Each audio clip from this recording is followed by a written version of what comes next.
Bismillahirrahmanirrahim. Assalamualaikum warahmatullahi wabarakatuh. Sobat misteri Wakawil Kanda dimanapun Anda berada. Dalam kesempatan kali ini Wakawil Kanda kembali akan melanjutkan kisah misteri yang dialami oleh sahabat Wakawil sendiri, yaitu yang bernama Kang Imin. Pada episode yang pertama dikisahkan bahwasanya Wakawil telah mengantar Kang Imin untuk melakukan pembelian tuyul di salah satu wilayah di Provinsi Jawa Tengah. Nah, untuk kisah selanjutnya Wakawil kembali akan menceritakan, akan tetapi sebelum Wakawil lebih lanjut, Wakawil mengucapkan banyak terima kasih kepada sobat misteri Wakawil Kanda yang telah subscribe, komen, like, dan share. Sobat misteri Wakawil Kanda dimanapun Anda berada, kurang lebih setelah kejadian tersebut hampir 1 tahun lamanya Wakawil tidak berkomunikasi dengan sahabat Wakawil ini, karena menurut info dari kawan-kawan Wakawil bahwasanya si Imin pergi merantau keluar kota. Nah, untuk perihal utang piutangnya, menurut informasi dari sahabat-sahabat Wakawil, alhamdulillah semuanya sudah terbayarkan. Bahkan rumah dari sahabat Wakawil ini, si Imin, di kampung halamannya itu dikontrakan oleh salah satu penjual handphone yang cukup besar pada waktu itu. Nah, kurang lebih hampir 1 tahun Wakawil tidak ada komunikasi. Akhirnya di tahun berikutnya Wakawil juga agak sedikit heran, karena kebetulan pada waktu itu pada hari Minggu Wakawil melakukan aktivitas seperti biasa kalau hari Minggu, yaitu nyuci motor di halaman. Tiba-tiba ada sebuah mobil yang berhenti di depan rumah Wakawil.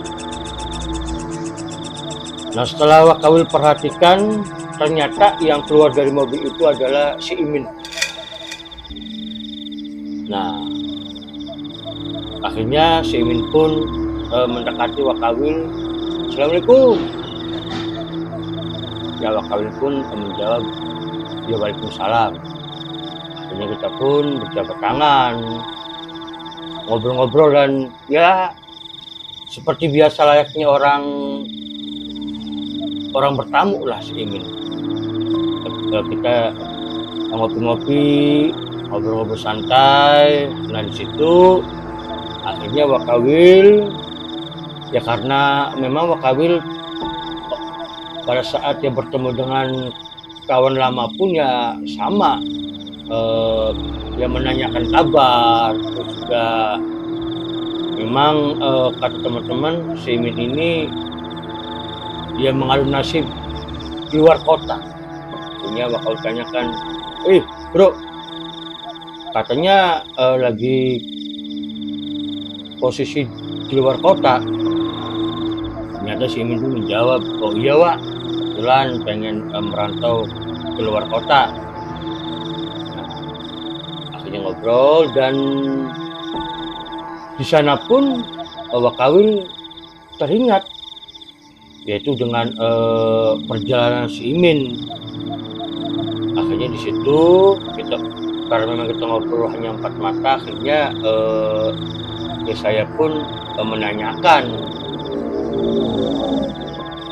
perkiraan Wakawil si Imin ini setelah hutang-hutangnya udah beres, ya mungkin kontrak dengan si Tuyul pun juga sudah beres. Dan ternyata perkiraan Wakawil ini salah besar. Jadi setelah ngobrol banyak, nah ternyata si Imin ini sengaja pindah keluar kota dan memang untuk menjalankan aksinya ya di luar kota. Maka di situ Wakawil pun kaget. Oh, berarti kamu masih tidak punya anak? Ya, masih lah, Wah. Kalau itu kan kita belinya juga mahal. Nah, di situ ada bahasa belinya juga mahal. Maka kita di situ ngobrol. Emangnya waktu kemarin ngobrol dengan Bapak Kunci itu bagaimana? Oh iya, Wah. Jadi ternyata pada saat orang yang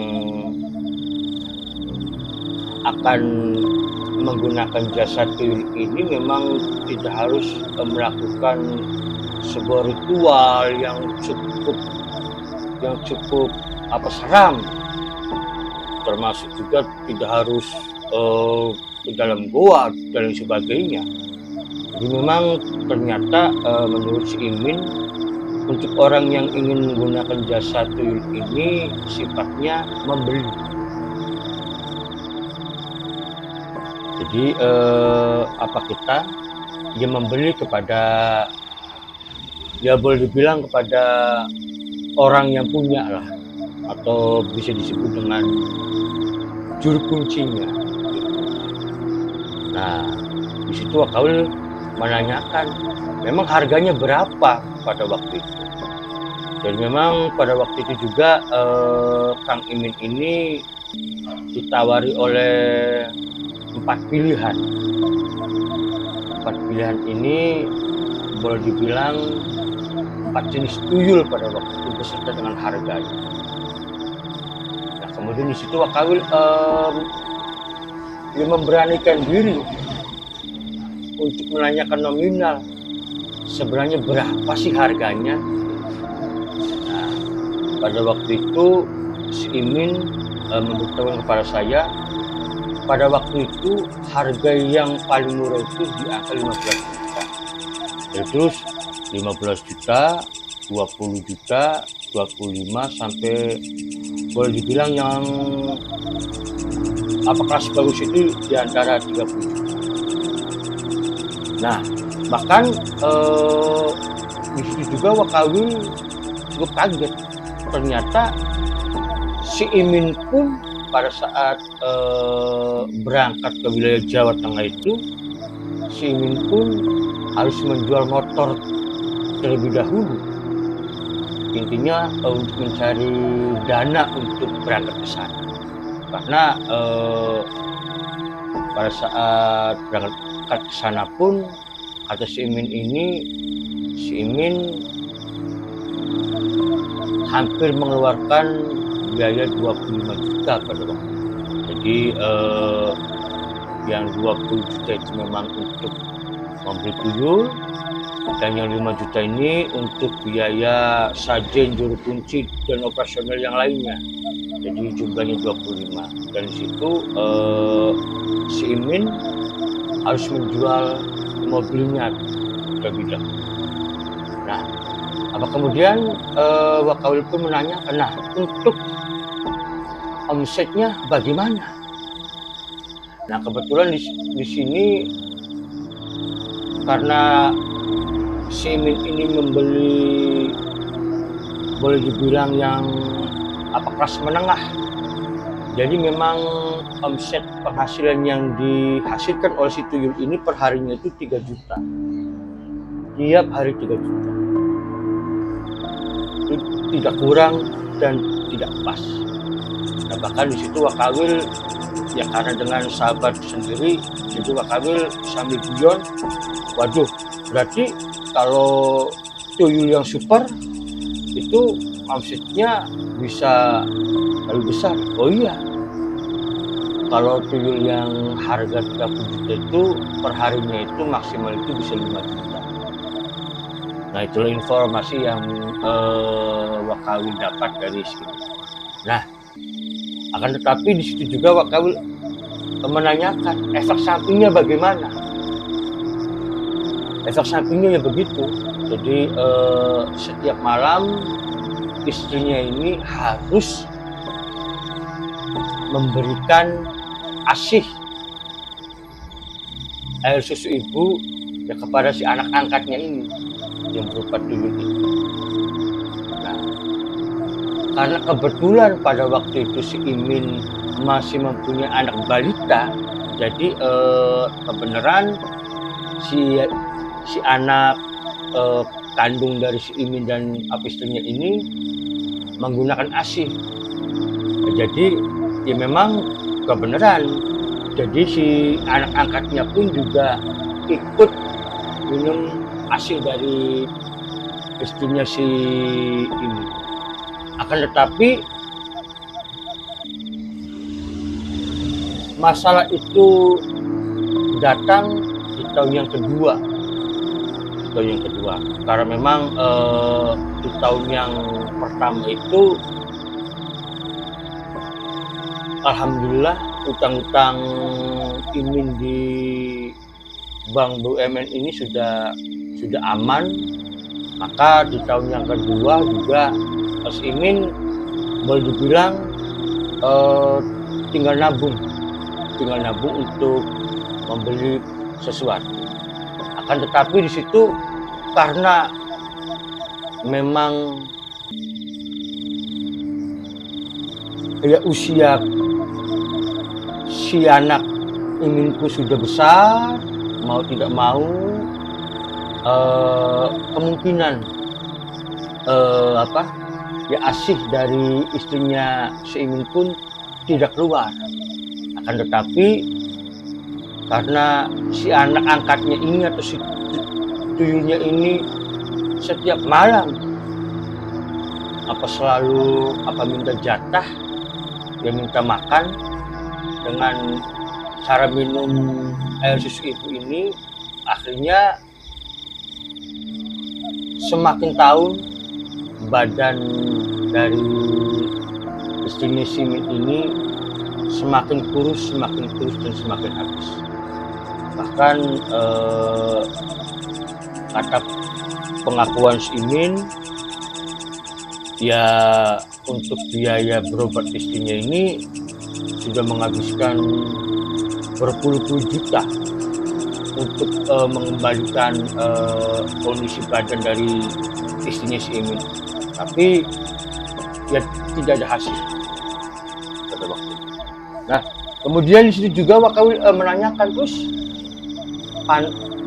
pantangan ataupun apalah yang tidak dibolehkan oleh si Imin, apakah ada?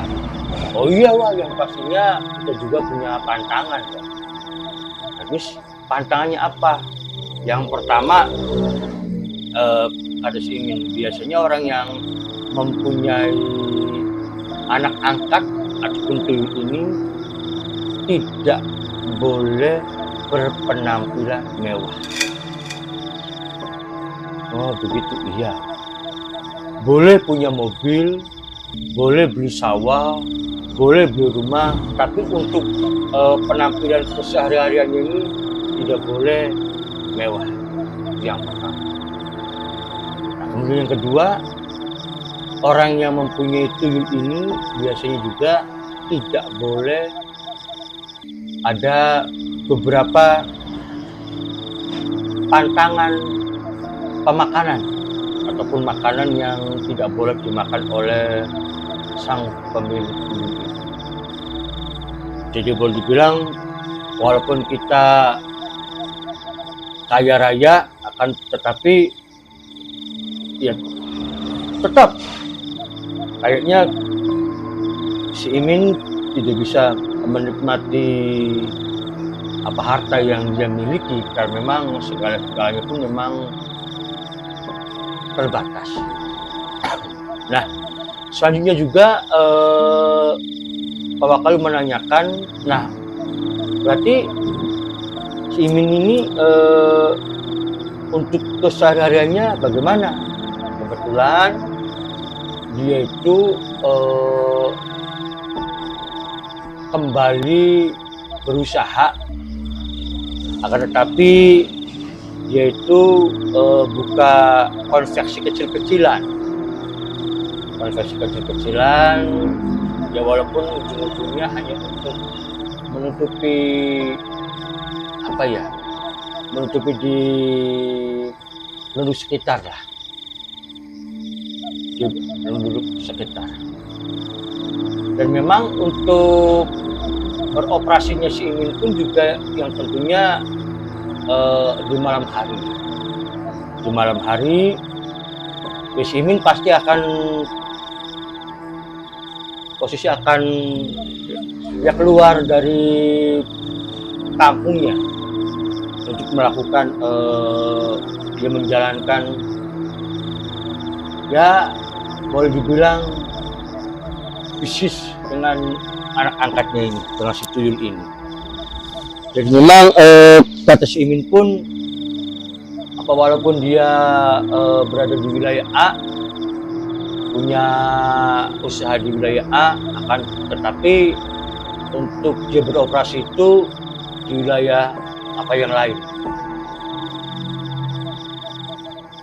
Bahkan si Imin sendiri juga menyatakan dia berusaha untuk tidak akan mengotori tempat tinggalnya. Nah, terus juga di situ Wakawil, karena kita sambil ngobrol santai. Nah, pada intinya kedatangan dari si Imin ini kembali dia meminta bantuan kepada Wakawil.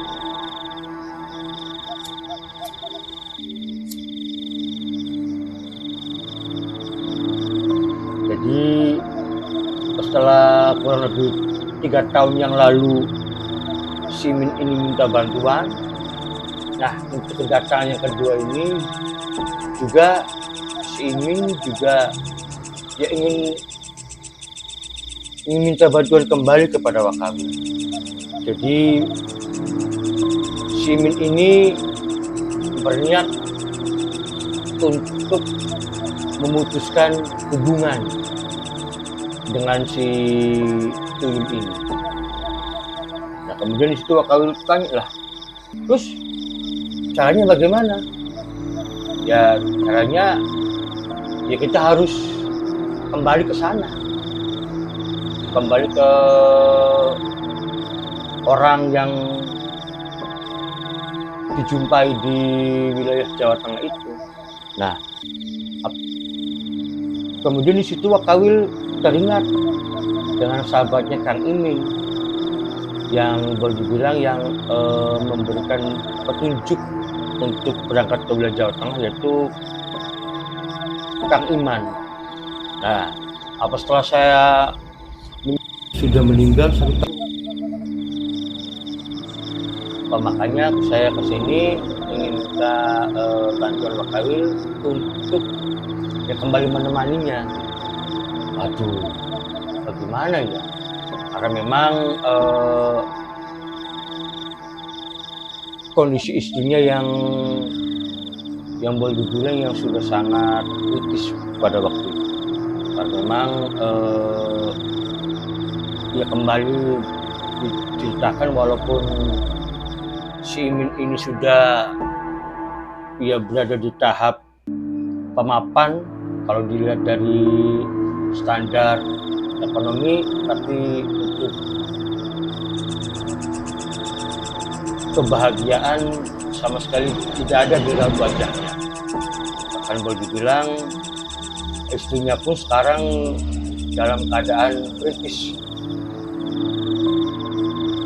dan dalam keadaan kritis, dan setelah mendapatkan banyak masukan, terutama karena si Imin juga mengobati istrinya ini bukan hanya dari medis saja, tetapi dari beberapa non medis juga bersama menyatakan untuk segera memutus perjanjian antara si Imin dengan si anak angkatnya ini.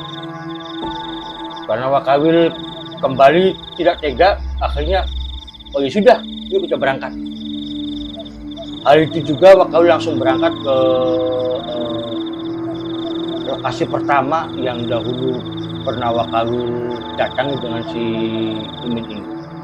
Akhirnya dalam perjalanan pun, singkat cerita, ya kita nyampe di rumah tersebut, dan kebetulan kami juga ditemui langsung oleh juru kunci ataupun yang punya rumah.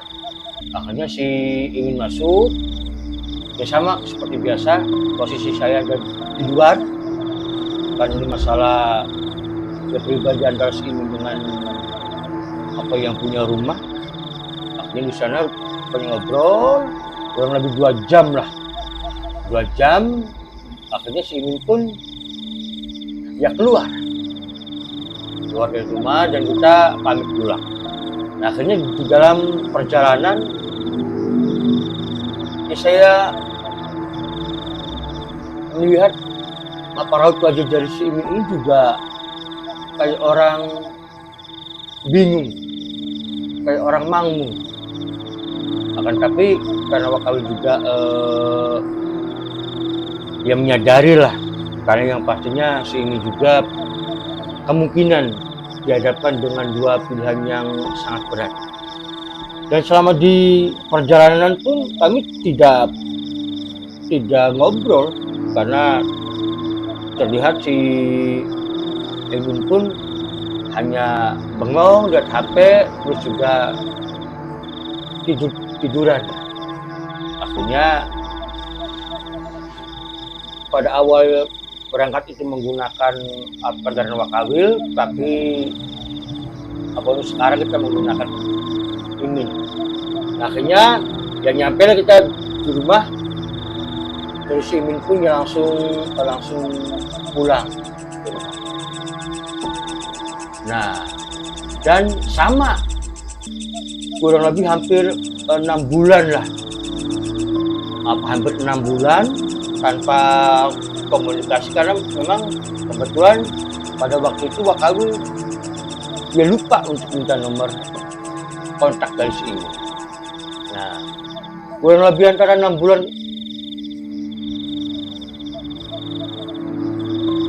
bulan selanjutnya lagi-lagi si Imin pun datang. Tapi kali ini si Imin datang beserta dengan istri dan anaknya, dan itu pun menggunakan sepeda motor. Dan di situ juga Wakawil dia lagi-lagi bingung. Si Imin datang, kita ngobrol panjang lebar, dan ternyata si Imin pun sudah kembali ke kampung halaman. Dan di sana ya karena memang kebetulan ya istri Imin pun sudah kenal, akhirnya ya dia mengucapkan terima kasih pada Wakawil. Sekarang sudah dia bisa kembali sehat lah, dan badannya pun sudah agak lebih membaik lah. Akhirnya kita di situ Wakawil baru ingat, akhirnya minta nomor telepon. Dan setelah pulang, akhirnya si Imin pun ngebel, ngobrol panjang lebar lah. Jadi intinya memang usaha konveksi, terus juga sawah, tanah, tabungan, semua harta yang didapatkan dari si anak angkatnya ini perlahan-lahan hancur. Dan memang akhirnya apa Wakawil tanya, memang hasil keputusan apa yang didapatkan dari juru kunci? Ya gitu. Ya pada waktu itu si ini juga ya dimarahin. Terus juga ya pilihannya ya kalau kamu ingin dia memutuskan perjanjian dengan si tuyul ini, berarti segala sesuatu yang didapatkan dari tuyul ini juga akan hancur, termasuk rumah yang di kampung halamannya ini akhirnya ya kembali dijual untuk menutupi hutang-hutang yang entah dari mana asalnya kembali bermunculan. Nah, anak putu Wakawil Kanda dimanapun Anda berada, apa hikmah dari kisah dari si Imin ini? Tidak ada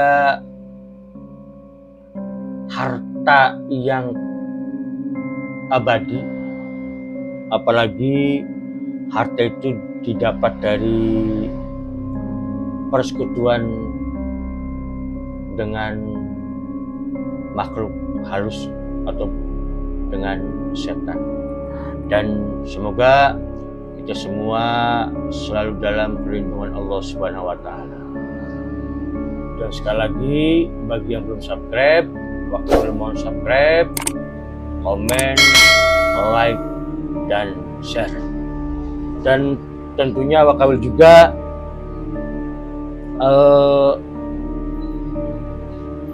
ingin menyampaikan selamat Hari Raya Idul Adha 1446 Hijriah tahun 2025.